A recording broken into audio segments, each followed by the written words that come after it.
Where is your child? And always be mindful, even if they're closer to that third birthday, they haven't had a lot of opportunity to practice listening, right? You didn't know this stuff, right? You don't know what you don't know. But now you're like, okay, I have to kind of up the ante. Hello, and welcome to Talking Toddlers, where I share more than just tips and tricks on how to reduce tantrums or build your toddler's vocabulary. We're going to cover all of that, but here, our goal is to develop clarity, because in this modern world, it's truly overwhelming. This podcast is about empowering moms to know the difference between fact and fiction, to never give up, to tap into everyday activities so your child stays on track. He's not falling behind, he's thriving through your guidance. We know that true learning starts at home, so let's get started. Hello there, and welcome back to Talking Toddlers. I'm Erin Heyer, your host. And in the last episode, we embarked on an exciting journey through the crucial developmental milestones for 24 months through 36-month-old, that third birthday or that third year of life, focusing on receptive language, how your little one understands the world around him. Today, we're diving back into this essential topic to wrap up our list of top milestones you should be on the lookout for. These insights are key to supporting your child's language development and ensuring he or she is on the right track. It also builds that rich communication dyad, right? That give and take that you have in your everyday life with your little one. You won't want to miss a single detail, so listen up and let's continue empowering your toddler to reach his or her full potential. So then now number 6 would be that your toddler begins to differentiate early quantity concepts. And you're like, what does that mean? And so it really means that it's early, so it's one versus all, or one versus more, right? So give me one more block, or give me all of the blocks. And the reason why these quantity concepts are important is because that shows us that they're really auditorily discriminating, right? That they're really thinking about what you're saying. And these words, one, all, more, they don't necessarily have the opportunity to relate to them, like an apple or a truck or even happy or hungry, right? They can kind of see it and feel it, or they can experience it. But they do quickly understand if you, in a play setting, say you have, his favorite little toys, whether they're cars or little people, and say, do you want one or do you want all? And if they say one, then you give them one and say, oh, I have all the rest, right? And they're like, oh, wait, I only got one little baby car and mama has, 10. And so it's important to stress the meaning between these quantitative concepts, right? Do you want more? And usually your toddler, more is kind of one of their first words, right? But, you could also piggyback it together. I want one more, right? Just one more. I don't want 2 or 5 or all of them. I want one more. But these kinds of quality listening concepts are really important to play around with as you're going about your day, right? And it really shows us that they're not just listening to the noun and the action anymore, that they're really listening to those smaller units of words as well. But that's a really big measurement that we use in testing kids, especially as they approach that third birthday, that because they're smaller chunks of speech and they're usually less prominent in your direction, right? Give me all of the blocks. They might just give you one block. Give me one block.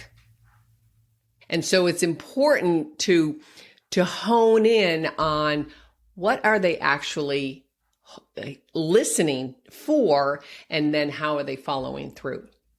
But it is an important benchmark for us as therapists is to see where a child is, how to gauge their developmental hierarchy, right? So a typically developing toddler, your toddler, by 27 months will understand the concept of one. And then by 33 months, they're able to differentiate between one and all, right? And so that young 2-year-old, that 2.5-year-old is still working on the concept, I just want one, right? And then more, like I said, is often developed earlier as I want more cookies or more juice, because it's linked to that baby sign, right? Or to one of those initial baby signs. But I think it's important to stress for you all to understand it's okay to teach the concept of one versus all, right? And, you can use different scenarios, like I said, with toys. It's pretty classic to use things like Cheerios. Do you want just one or do you want all of them? And be playful with it. But it is an important developmental milestone to keep an eye on, because it does tell us, it gives us a little insight of, how well are they listening to everything in my verbal directions, right? You can also flip it around with, say you're playing bubbles or something, and you can hold up your finger. Oh, you want one more turn, just one more turn. And that way they can build that concept of just one more. And it's okay to experience the natural consequence that you're just getting one and say, okay, just one more turn and then we're all done. Or you just get one Cheerio and you're all done, right? They're like, oh no, that's the end of it. But it's okay. You can come back and turn. Oh, I see. Not just one. You want more, or you want all of them, and be willing to play around with that. Pick your timing, right? And they'll learn that they need to listen more carefully and then pick accordingly. A little uncomfortableness, a little frustration, that's okay. It's not going to be the end of the world, but it's a good way to teach that concept of one or all, right? Number 7 would be that your toddler begins to identify common objects by function. And certainly as the years unfold, that first year, more or less, but the second year, as you're working with books, you're constantly showing them, oh, this is a hairbrush. What do we do with it? We brush our hair, right? But usually this happens to really blossom around 30 months of age, that typically developing toddlers will really begin to understand, and that's the whole key here is, right, how well do they understand by function? Which one do we eat? And then that's different than which one do we eat with, right? So you can flip that. You can say, which one do we eat? They can maybe pick out the banana or the tomato. And which one do we use to eat? Or which one helps us eat? It's hard for them when you say, which one do we eat with? So the function was, which one do we use to eat, or it helps us to eat? Which one is for drinking, right? Or find the one that we use to fix our hair. And you could also say to brush our hair or to comb our hair. So we have different actions, right, that can represent the same thing. So play around with it. Find the one that we drive, right? Or which one does mommy drive? And this, like I said, really does start long before you ask these specific questions, but because they're putting the actions together with the objects. So you can figure out, oh, this is a cup. I drink from the cup. This is a pen. I write with the pen, right? And so it's important that it goes back to, this is why I want you all to be doing things with them. This is why the screen is not helpful. They need to do these things, and then they learn and master them better with everyday play activities, everyday, routines and chores, quote unquote. And then you go back to that, the out loud thinking, right? I need a drink. I'm thirsty. What do I need to use for a drink?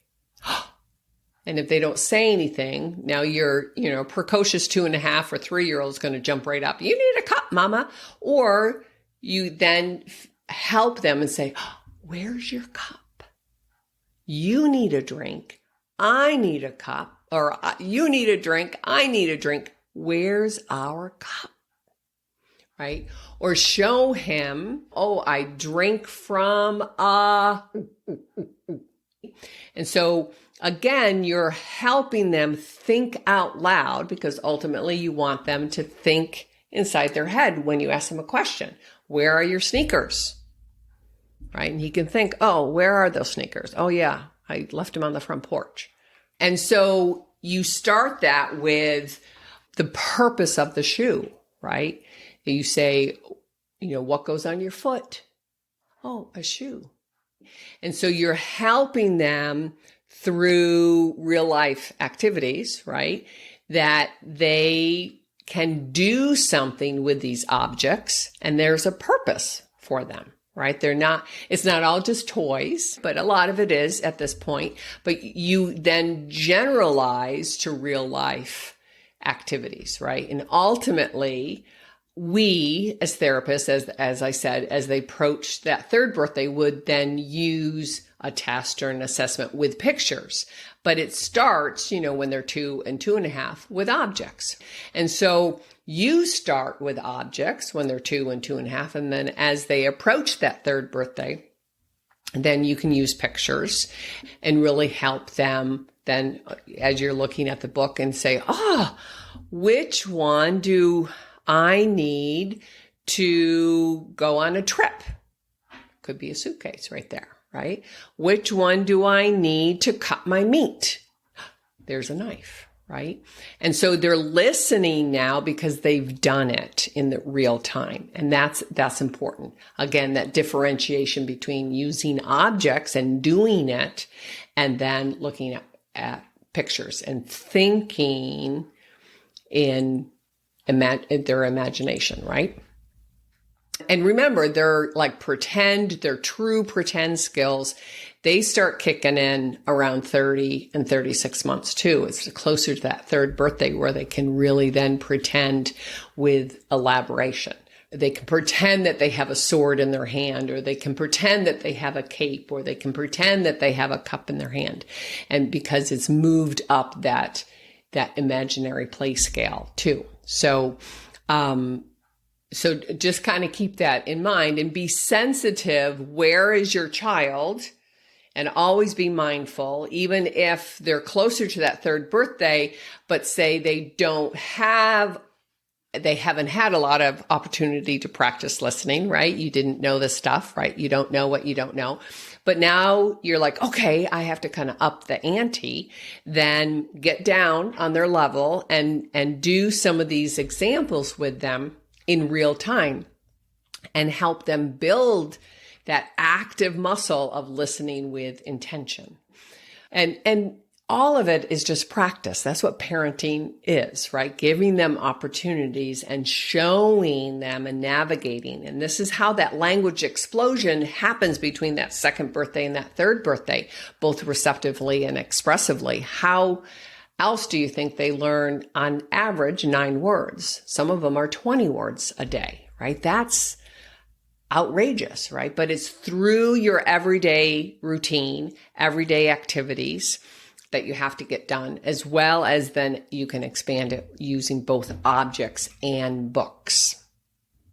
But it's important to know that it's a process, and they have to, like anything else as human beings, that if we want to get better, then we have to break it down into these smaller steps, right? And we can do this. We just have to understand. That's why I'm creating these podcast episodes, to give you some great ideas, maybe some quick checklists, right? Or cheat sheets that you can then begin to navigate through this on your own. Now, there are toys, the infamous puzzles, which I love, that can help transition moving into pictures, into books. So for example, you have those puzzle pieces, say they're all transportation, and you can say, hey, which one flies in the sky? Or which one travels by water? Or which one picks up dirt? So these are categories. You can talk about the function. They might not have ever gone on a plane yet, or they might not have gone on a boat, but they have them sorted. These are all transportation, like I said. And so it's giving them that finite, but then they can pick it up and they can look at it and they can match it and do a lot of different things. Same as a puzzle that's full of animals. Which one swims in the water? Who builds a nest? Which one gives us milk? And you want to give these phrases clearly. Oh, which one swims in the water? You know, you want swims in the water. So he hears the action, swims, and in the water. Which one builds a nest? And so you're helping them with that processing and give them a lot of opportunity to look and discriminate and then pick. And then you can move into, again, his favorite books, right? And looking for different functions. And then one other piece to all of this, and I find this interesting, and I kind of just shared this a few weeks ago with a small group, but the animal sounds, many toddlers can say what an animal sound makes, right? What does a cow say? Moo. What does a cat say? Meow, right? But many may not be able to discriminate and point to the picture when you say, who says moo, right? And so that's a complex processing, because they have to understand what the question is, and then they have to discriminate. So can be a little tricky for a lot of kids.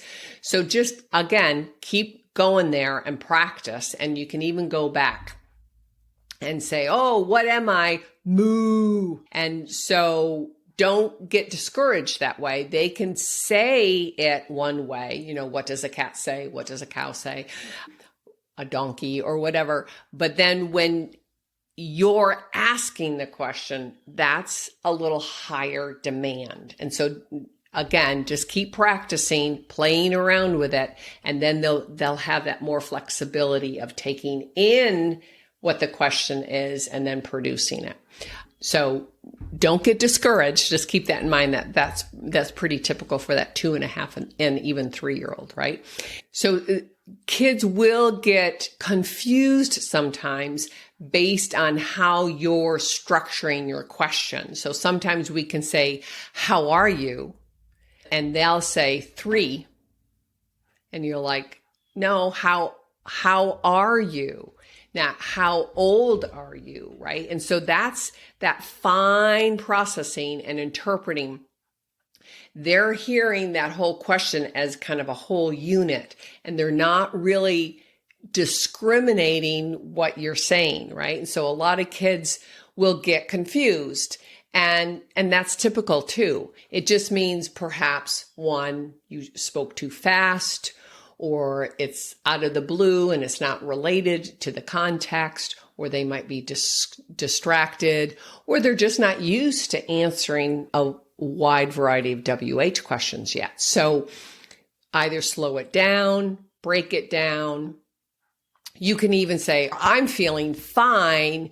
How do you feel? Right? That kind of stuff. Again, modeling, practicing. And that's what a lot of this stuff is. But it really is important that we understand how it's a process. And the more time you give them in the day-to-day things, whether it's the common things like bathing and eating and running on errands, pulling them in so they're attending to the task and giving them opportunities to listen, right? Exercise that muscle. And a couple of episodes ago, I talked about what is hearing, what is perceiving, and then what is understanding. But they need practice. They need to be present. You need to be present when you're working on these things to be purposeful, right? And you and I, whenever we're with little ones, we have to be patient and persistent, right? And playful, right? So I talk a lot about P's here because they just happen to be P words. But the truth is, if we can get into the mindset of using that is a lot of practice, that we have to be purposeful and present and playful, then the more they're going to pick up on that and just master that. I mean, that's how human communication is really mastered, right? So there's a few more on this list that I want to talk about, and I will cover them in a future episode. I think this is a lot of really critical ones that you as a new mom can kind of zone in on and help start to gauge, where is my son or daughter in this receptive language processing? Compare where they were 6 months ago and how are they moving? How much have they changed, right? That's an important feature. You can look back at, say, at Christmas time, right? Sometimes using the calendar will help. But as they're approaching that third birthday, things really start to shift, right? And so in the beginning of this, as a new 2-year-old, they would follow 2-step related commands, right? Related to one object. And now, as they're approaching that second half, 30, 33 months, now they can follow 2-step unrelated commands. And it's really important because now they're really listening to a lot of language about their day. But you can say, hey, give me the ball and then put the cow in the barn. So they're very, very different. Say you're cleaning up, but you want them to follow bigger chunks of language and 2 directives in a row, right? Or you could say, cover the baby and then put the cat in the truck. Those are big directives. But as they're approaching that third birthday, they should be able to follow that. They might look at you a little oddly in the beginning, but the more you practice those unexpected directives, right? Oh, put the ball in your pocket, right? Or put the fork on your head, right? So now they've exercised that. So now not only are they listening for novel things, but now they're listening to longer chunks of directives too. So it's just like going to the gym and working out, right? In the beginning, oh, all right, I can curl, 20 pounds. Now I can curl 40 pounds, but now I can do a more comprehensive weightlifting exercise, right? You're building a network that over time can really fire and wire together in like nanoseconds. And the important part here is that we don't just start rattling off directions to them, right? Oh, do this, do that, do that. That if you start around that first birthday or 18 months to have much more purposeful play and engagement and slowly build some of these receptive language in a play situation. And play situation could be the bathtub. Play situation could be, changing his clothes and making it lighthearted and having him engaged. But that you're really expanding his opportunities hundreds of times throughout the day to make sure that you first get his or her attention, that you get down on their level, or you put him up on your level, right? You sit him up on the high chair and you're going to be directed with him at tabletop. Be clear. Don't talk too fast, right? When you're starting to play with these objects, just have a few objects at a time. Kids really don't want or need a massive pile of objects, right? They want it to be purposeful and kind of clear, right? They don't want to feel overwhelmed, like, oh my gosh, I don't know what to do with all this stuff. Be curious yourself and engageable with them, and model good listening when they're talking. Sit there and listen. What are you saying? Say that again, right? And so help them practice setting the stage. And then you say, okay, I'm going to tell you to do 2 things. Listen, right? You can cup your ear. Listen. The first thing is find the doggy. And then the second thing is find the car, right? And then later on, you can say, find the doggy and put him in the car, right? But first, find the doggy, then find the car, right? So you're setting the stage so he really has opportunity and knows what you're expecting, right? And then you can move into, cover the baby and then put the cat in the truck, right? These 2 very different actions, but they're side by side. It's a big directive. And so if you pull that example out, like cover the baby and then put the cat in the car or cat in the truck, you have to cover the baby, put something, the cat, in the truck. So there's 6 major parts that they have to hold on to and understand, right? And it could be novel. It could be part of something that you've played with before. But if you're unsure, then use 1 object, say the baby, and 2 actions, right? Cover the baby and kiss her goodnight. And if you're just starting to do these kinds of listening play games, right?